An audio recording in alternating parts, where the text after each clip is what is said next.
Why, pray tell, Jackie, are you oiling up a bat? He was stuck in a sticky trap for mice. Ew. See, sticky traps are not good.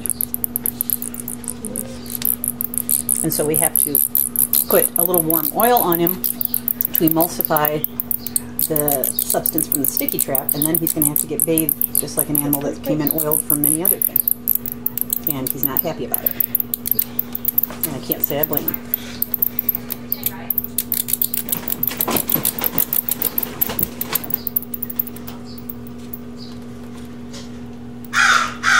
Stuck with cat hair. Skinny little legs. Oh.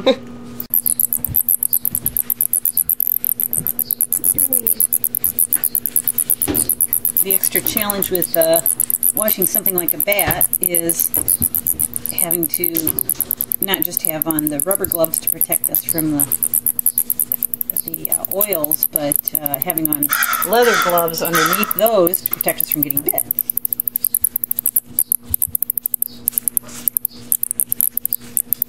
And sometimes the smaller the animal, the harder it is to do the wash.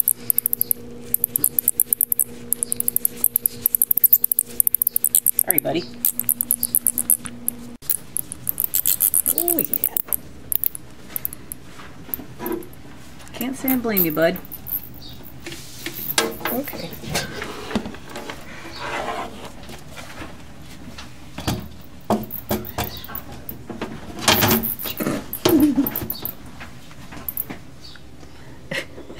Let me out.